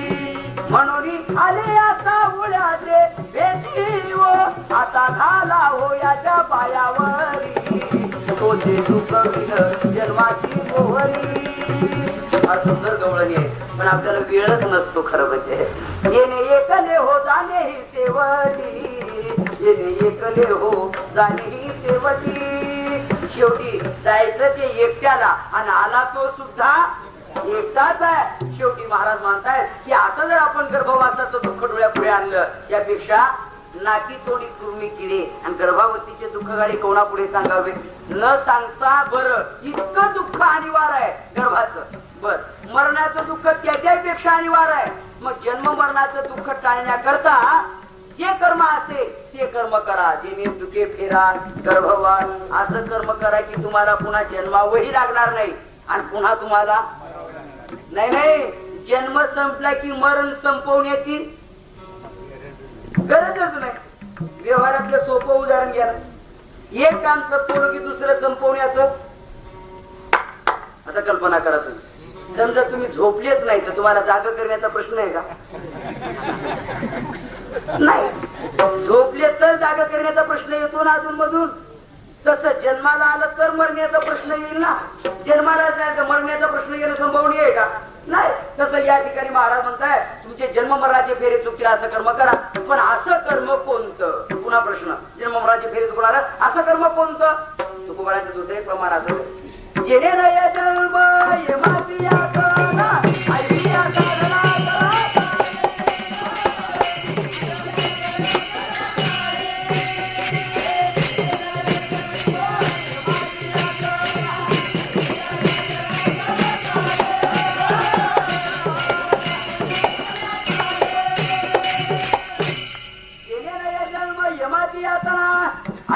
साधना करा काही. महाराज अशा साधना काहीतरी करा की जेणेकरून जन्माची आणि मरण्याची यातना तुम्हाला होणार नाही. असं काहीतरी करा. हो, असं काहीतरी करा, असं काहीतरी करा. पण कसं करा प्रश्न येणार, नेमकं कसं करा? मग महाराज म्हणतात रामकंठी धरा. हे होण्याकरता तुम्हाला एकच करावं लागेल, तो म्हणजे राम तुम्हाला सदैव कंठात धारण करावा. तुम्ही म्हणाल बाबा बाबा काय सांगितलं तुम्ही, एवढा मोठा राम आणि तो एवढ्याशा कंठात धारण करा. कसं काय धारण करा? कंठ एवढासा आणि राम एवढा प्रभू भावे त्याचं वर्णन, एवढा प्रभू भावे त्याचं मोठे पण सांगताना असं म्हटलंय. आता आपण ज्या लोकात राहतो, आता आपलं हे 40 गाव, आता 40 गाव तालुका केवढा, जळगाव जिल्हा केवढा, महाराष्ट्र राज्य केवढं, भारत देश केवढा, असे अनेक देश मिळून हे जग केवढं, आणि असं सर्व जगत मिळून ही पृथ्वी केवढी, या असा पृथ्वीचा संपूर्ण भाग हे करून हा मृत्यूलोक केवढा. जरा कल्पना करा. आणि अशा जो इतका व्यापक मृत्यूलोक आहे, इतकेच व्यापक 7 लोक आपल्यापेक्षा वर आहेत. अजून तपोलोक, भूलोक, पौरलोक, स्वर्गलोक वगैरे 7 लोक आपल्यापेक्षा इतकाच मृत्यूलोक, इतकाच पसारा एक एक लोकाचा, असे 7 लोक वर आहेत. 7 लोक म्हणजे 7 माणसं नाही. लक्षात येतं तुमच्या? बर, आता आपल्यापासून 7 पाताळ इतकेच मोठाले खाली आहेत. अतळ, पितळ, रसातळ, तळातळ, महातळ, अतळ आणि सुतळ आणि पाताळ, असे 7 पाताळ आपल्यापासून खाली आहेत. ते 7 पाताळ वरचे 7 स्वर्ग एकत्र आणा आणि 15वा मृत्यू लोक, असे 15 लोक एकत्र येतात तेव्हा ब्रह्मांड होतं. ब्रह्मांड म्हणजे कोंबडीचं अंड नव्हे, नाही तर तुमच्या डोळ्या पुढे तेच येईल. ब्रह्मांड ब्रह्मांड हे ब्रह्मांड आहे ना, हे इतकं व्यापक जेव्हा एकत्र येतं तेव्हा त्याला नाव आहे ब्रह्मांड. आणि अशी अनंत ब्रह्मांड याच्या एका केसात आहेत. अनंत ब्रह्मांडे एका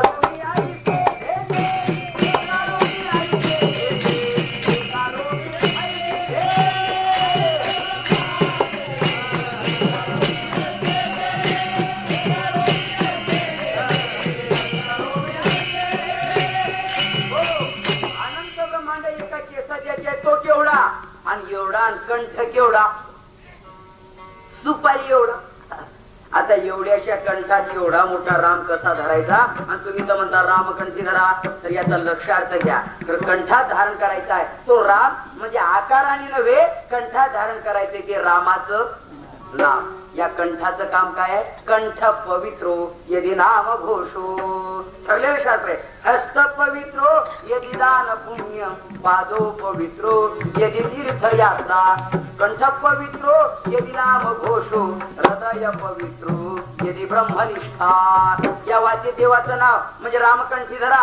सतत कंठी धरीला कृष्णमणी या कंठात या वाचेत देवाचं नाम ठेवा सतत, की मग तुमचे जन्म मरणाचे फेरे चुकतील आणि तुम्ही केलेल्या कर्माचा उपयोग होईल. पण बाकीचे लोक म्हणल्यावर ते करायला पण आम्ही गोवा आहेत का, रिकामे आहेत का? आमच्या पाठीमागे पत्नी, पुत्र, धन, ऐश्वर्य, कटार पागा, हे सगळं चेर पीर एवढं सगळं त्याचा पोषण जे आम्ही जबाबदारी आमच्यावर, आणि मग देवदेव कर. महाराज म्हणतात हो ठीक आहे, तुम्हाला देवदेव करण्यासाठी याचा प्रतिबंध वाटतो का? तर मग ज्याचा आपल्याला त्याग करायचा आहे त्याचा अगोदर महत्व कळलं पाहिजे. ही वस्तू टाकण्यासाठी ही वस्तू कशी आहे हे कळलं पाहिजे ना अगोदर. नाही तर वस्तू टाकली जात नाही एरवी. ग्राह्य असेल तर घ्यावी, त्याची असेल तर त्याग करावा. पण जी त्याची आहे पण ती ग्राह्य वाटत असेल, अज्ञान दूर करावं. तसं संसाराच्या बाबतीत तुम्हाला कळलं नसेल तर तुकोबारा त्याचं महत्व दुसऱ्या चरणात सांगताय.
फार महत्वाचा उपदेश आहे. नाशिवंता अति प्रिया पुत्र धन. महाराज म्हणतात ज्याचं तादात्म्य धरून अविनाश परमात्मा दूर करतो आणि ज्याचा संग्रह केला ते सगळं आटणार आणि नाशिवंत आहे. काय काय आटणार आहे तसं पाहिलं ते सगळं जगत आटणार आहे.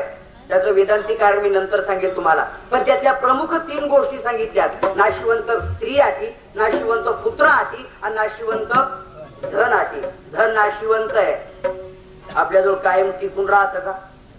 आपण समजूनच चालायचं. 5 रुपयाची नोट काय प्रेस मधून डायरेक्ट खिशात नाही आली, अनेकांच्या खिशातून आली.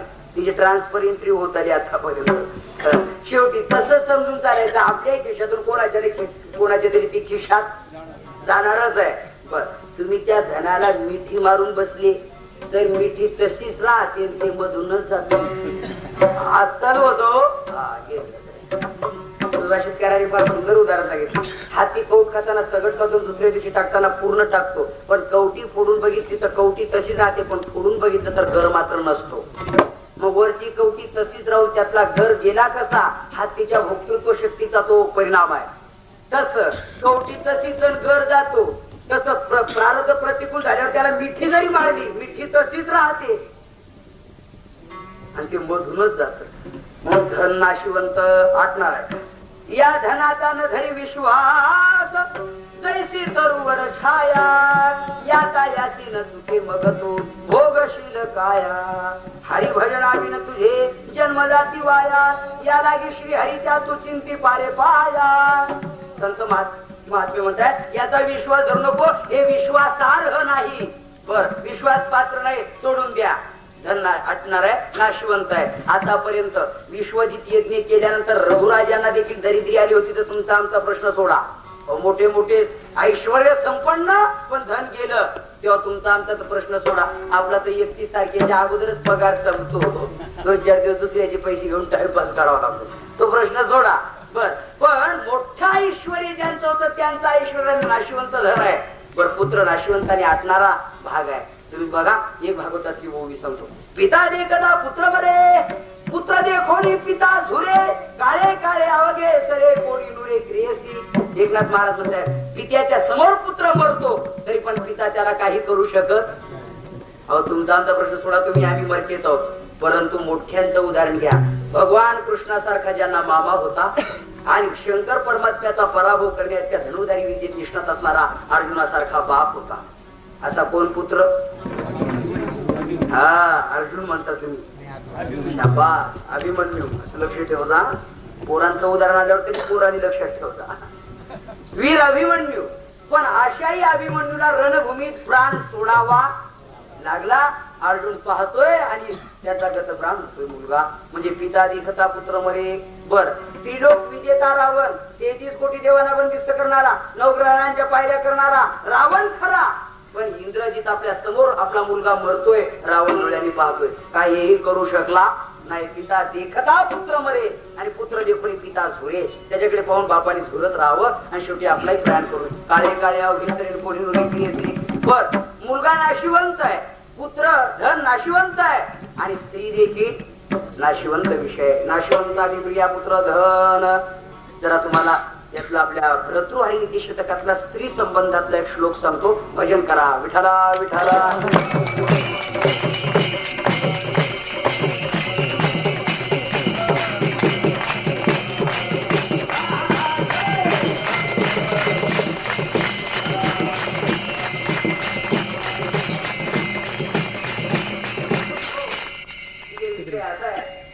भर्तृहरी नीती शतकात त्याबद्दल वर्णन करतायत.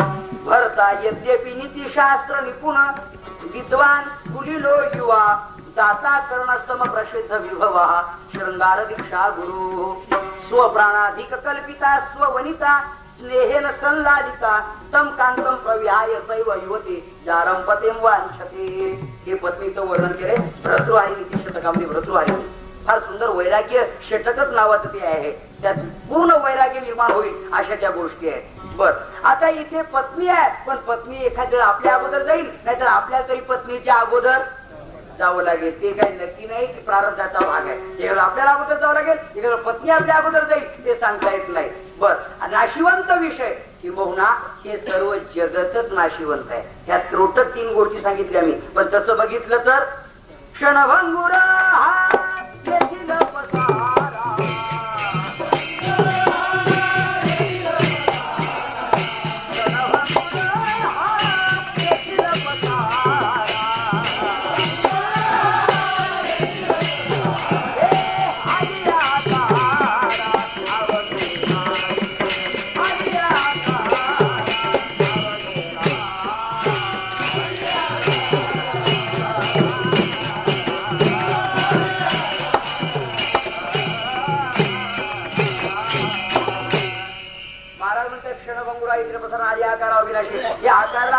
नाशिवंतच आहे. या दृष्टवा तम नष्टवा.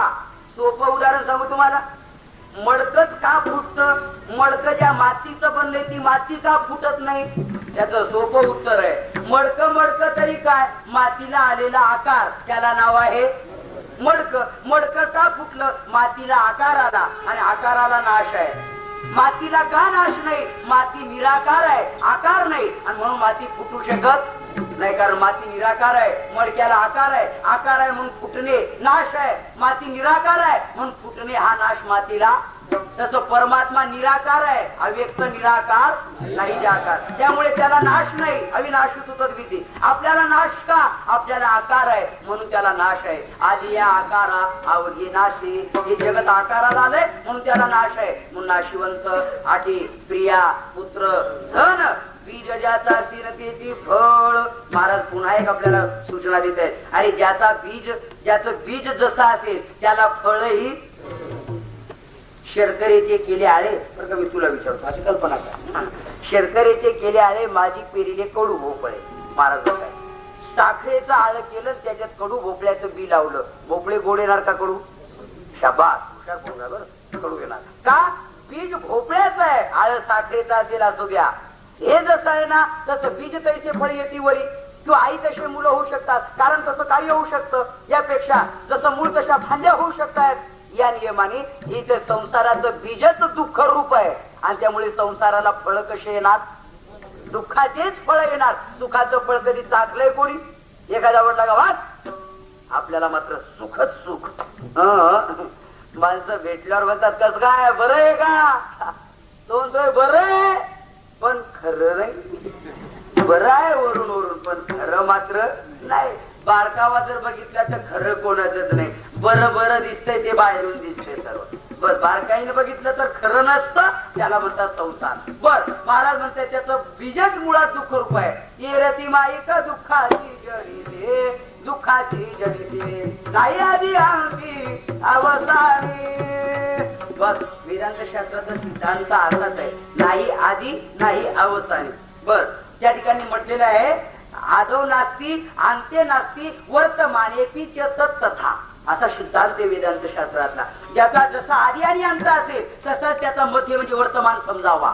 या नियमाने महाराज म्हणतात संसाराचा आधी अंती दुःख रूप आहे, त्यामुळे त्याला फळे दुःखाचे येणार, यात शंका नाही. आतापर्यंत शरीराम स्वरूपम तथा वाकलत्रम यशस्शारुचित्रम धनम विरुतुल्यम मनश्चित्त लग्नम गुरु अंगी पद्मे ततकिम ततकिम ततकिम ततकिम.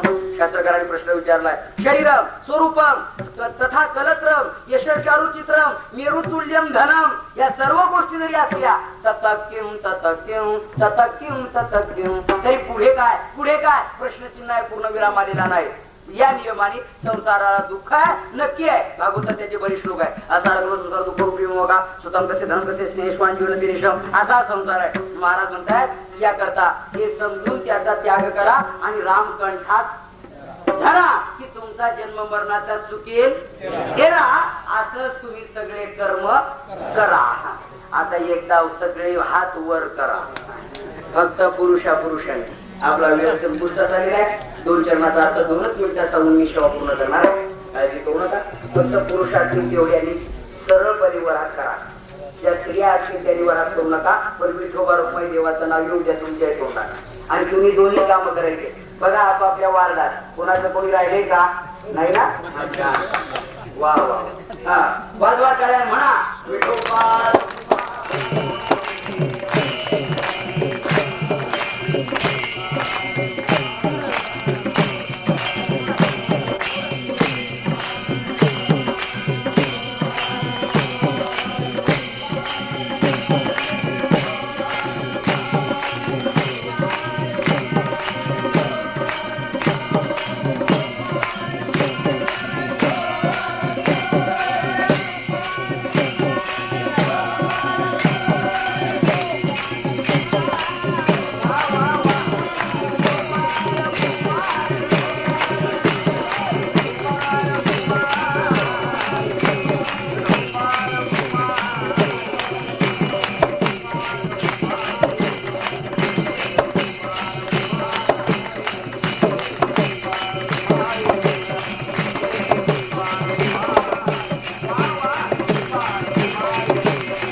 आता तिसरा आणि चौथा चरण सरळ नाव धडकरा सहस्र नामाचे जे भव सिंधूचे थडी पावे. तिसरं चरण असं आहे.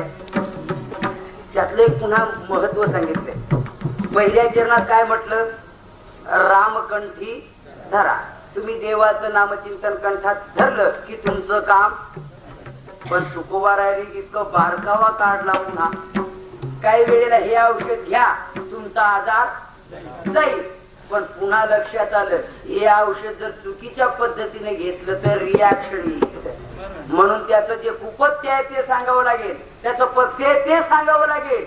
तसं या अभंगातून तुकोबारांनी पहिल्यांदा सांगितलं रामकंठी धरा. पण पुन्हा विचार केला देवाचं नाव घेणारे माणसं काही जगात कमी नाहीत. पण ते कशा पद्धतीने घेतात आणि पुन्हा अपवाद देवावर. तुमच्या देवाचं नाव आम्ही घेतो पण आमचं कुठं कल्याण झालं? अरे तुम्ही घेण्याच्या पद्धतीने घेत नाहीत ना, तुमची पद्धत चुकते ना. म्हणून पहिल्यांदा महाराज त्यांना पद्धत सांगताय की देवाचं नाव घ्या. औषध चुकीचं घेतल्यावर गुण येत नाही हे बरोबर आहे ना. आता काही ना आता औषध घेण्याचे ज्ञान नसतं. एक गेलं डॉक्टर म्हणजे काय औषध कोणतं द्या पण कागद जरा पातळ वापरा बुवा त्या पुडीला. म्हणजे जी पावडर तुम्ही ज्या पुडीत देता ना त्या पावडरला जो कागद वापरता तो कागद जरा पातळ वापरा. डॉक्टरनी विचार केला त्याच्या कागदाचा याचा काय संबंध? म्हणजे असं का म्हणतो नाही. काल तुमच्याकडून ती पुडी घेऊन गेलो होतो, तुम्ही म्हटले दुधात टाका आणि ती पुडी घ्या. मी ती पुडी दुधात टाकून बराच वेळ मिक्स करण्याचा प्रयत्न केला पण कागद घट्ट असल्यामुळे माझ्या लक्षात आलं ती मिक्स होईना. तेव्हा आज जरा कागद पातळ वापरा. तेव्हा डॉक्टरला कळलं की यांनी काय कागदासह पुडी घेतली काय कागद. अरे ही पुडी दुधात घ्या म्हणजे कागदासह घ्या का कागद टाकून ही पावडर दुधात घ्या असं सांगितलं होतं. काही वेळेला पेशंटला कळत नाही आणि काही वेळेला डॉक्टरला कळत नाही म्हणजे दुर्लक्ष. एक पेशंट डॉक्टरकडे गेले. डॉक्टर साहेब म्हणजे काय मी परवा तुमच्याकडे आलो होतो कशा करता डोकं तापत थंडी म्हणे बरं मग ताप गेला का म्हणे गेला. मग ताप गेला तू का आला? तसं नाही ताप गेला तरी मी तुमच्याकडे येण्याचं कारण आहे. काय कारण आहे? ताप गेला पण जीव जरा घाबरा होतोय म्हणून म्हटलं डॉक्टरचा सल्ला घ्यावा की काय होतो. डॉक्टरच्या पेशंटला तपासण्याच्या घाईत होत. डॉक्टर म्हणे काळजी करू नको ताप गेला ना म्हणजे हो थोड्या वेळाने जीवही जाईल. काळजी करू नको अजिबात. ताप गेला ना म्हणजे हो थोड्या वेळाने जीवही जाईल. म्हणजे जीव काय जाण्याची वस्तू आहे. ते पेशंट म्हणे तो जीव जाऊ नये त्याच्याकरता प्रयत्न आहे आमचा आणि तुम्ही म्हणता थोड्या वेळाने जीवही जाईल काळजी करू नको जा. अहो हे काय बरोबर आहे का? असंही काही वेळेला करू शकतं. त्याचं महाराज म्हणतात त्याचा अगोदर खूप पथ्य सांगितलेलं आहे ते जरा नीट आहे का. जरा तुम्हाला उदाहरण सांगतो. काही वेळेला काही गोष्टी अशा आहेत गाडीत बसल्यावर माणूस मुंबईला जातो पण चुकीच्या मार्गाने धावणाऱ्या गाडीत बसल्यावर मुंबईला जातो का? हा दादर टू नागपूर सेवाग्राम एक्सप्रेस बसला पण दादर टू नागपूर म्हणतोय मी नागपूरकडे जाणार हे 40गाव रेल्वे स्टेशन तुमचं रेल्वे स्टेशनच गाव आहे. तरी तिकीट काढलं मुंबईचं आणि बसलं गाडी. पण कोणत्या? नागपूरकडे धावणाऱ्या. आणि जळगाव पाचोरा वगैरे पाचोरा जळगाव गेलं आणि मग त्यांनी शेजाऱ्यांना बाबूजी आपको कहाँ जाना है? बोले मुझे तो नागपुर जाना है. बोले आपको कहाँ जाना है? बोले मुझे तो बॉम्बे जाना है. आणि थोड्या वेळ तोच म्हणतो क्या सरकार की करामत है, ये गाड़ी नागपुर भी जाती और बॉम्बे भी जाती. आता सरकार की करामत का बुद्धी की फारकत काय समजाल तुम्ही त्यातून? एका वेळेला एक गाडी नागपूरला जाते मुंबईला जाते. असं कधी घडलंय का? ऐकले का तुम्ही? मग ते लोक म्हणजे तू उतरून पड तुला मुंबईला जायचंय ना. म्हणजे ही गाडी मुंबईला जात नाही का? तिकीट मुंबईचं आहे असेल. इच्छा मुंबईला जायचे असो रे. गाडीत बसवून म्हणजे मुंबईला जात नाही का? हेही खरं आहे. तरी जाणार नाही तू मुंबईला का? गाडी विरुद्ध दिशेला जाऊ. कशा करता बोललो मी तुम्हाला? म्हणजे साधन करून साध्य प्राप्त होतं. पण साधन बिनचूक असलं जर चुकीचं साधन असलं तर प्राप्त होत नाही साध्य. तसं किंवा याचाच दृष्टांत सांगतो तुम्हाला. नावेत बसल्यावर माणूस पलीकडे जातो बरोबर आहे. पण 100 जागेवर फुटलेली नौका असली तर पलीकडे जाईल का? या लागी शत जर्जर नावे रिगोनी केवी निश्चिंत व्हावी. ज्ञानोबा म्हणतात शत म्हणजे 100, जर्जर म्हणजे फुटलेली, नावे म्हणजे नौकेत. 100 जागेवर फुटलेल्या नौकेत जर तू बसला तर पलीकडे निश्चिंतपणे मी जाईल हे म्हणणं चुकीचं नाही का? ज्ञानोबा म्हणतात तसं जिथे नावेला छिद्र आहेत, छिद्रेषु बहुला अनर्था भवन्ति. जर छिद्र असतील तर किती अनर्थ समजा. त्या नावेत बसू नका. मग ज्या नावेत बसायचंय अगोदर ती नाव धड करा तरच त्याच्यात बसून तुझा प्रवास होईल. ही गोष्ट तिसऱ्या चरणात. नाव धड कर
नाव म्हणजे नौका. सहस्र नामाची नौका पहिली धड करा म्हणजे त्याला छिद्र असता कामा नये. पण महाराज या भक्ती रूपी नौकेला कोणते छिद्र आहेत आणि ते धड करायचे म्हणजे काय करायचे? त्यासाठी श्रीमद भागवतातला एक श्लोक सांगतो. डोळे उघडून ऐकाने म्हणजे तसे उघडे देतात डोळे, तो काय प्रश्न नाही. पण त्यासाठी एक श्लोक सांगतो. या भक्ती रूपी नौकेला 10 छिद्र आहेत. 10. आपण नामचिंतन करीत नाही असं नाही, पण करूनही उपयोग होत नाही. त्याचं कारण या नावेला हे 10 छिद्र आहेत. ते आपण अजून बुजले नाहीत, त्यामुळे ते धड केले नाहीत. त्यामुळे आपली नाव पलीकडे न जाता त्याचा पुढे तापता भव नदी असं आपलं घडलेलं आहे. मृत्यू संसार वरत म्हणे बस नवे नवे जन्म मरण्याच्या दुथडी ढवळती ठेली असं तुमचं आमचं होतंय. त्याचं कारण हे. तर कोणते छिद्र आहेत आता श्लोक सांगतो.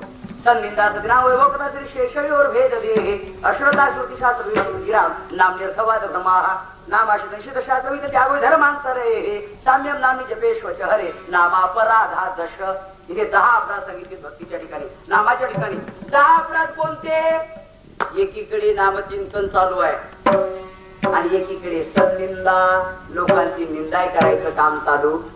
हा असा तो तसा. आमचं असं तुकाराम महाराज वैकुंठाला गेले म्हणतात हे अहो पोट भरण्याचं साधन केले लोकांनी. मला माहितीये असं काही काय ज्ञानेश्वर महाराजांनी रेडा बोरडा म्हणतायत हे खोट आहे हो मला माहितीये भिंत चालवली खोट आहे आमचं खोट आहे तमकं सगळं काही वगैरे संतांची निंदा आणि एकीकडे देवाचं नाव घेतो हे जबरदस्त त्या रामनामाच्या नौकेला जबरदस्त असलेलं छिद्र आहे तेव्हा तुझी नाव पलीकडे जाणार नाही एक छिद्र झालं पुढे ऐका आता सन्निंदा असती नाम वैभव कथा ज्याची नामावर श्रद्धा नाही त्याला नामाचं महत्व पटवून पटवून आपलंच नामावरचं महत्व कमी करून घेणं हे दुसरं छिद्र आहे बर असं नाव श्री शेषवर भेदने हे तिसरं क्षेत्र आहे म्हणजे विष्णू आणि भगवान शंकर या दोघांमध्ये सतत द्वैत मानणारा भेद समजणारा हे तिसरं क्षेत्र आहे श्री शेषवर भेदने अश्रद्धा श्रुतीशास्त्र देशिक गिरा बर गिरती ती गुरुवर ज्याची श्रद्धा नाही आणि नामचिंतन आहे हे चौथं छिद्र आहे श्रुतीशास्त्र हा एकीकडे नामचिंतन करतो श्रुतीशास्त्रावर श्रद्धा नाही हे पाचवं छिद्र आहे पुढे ऐका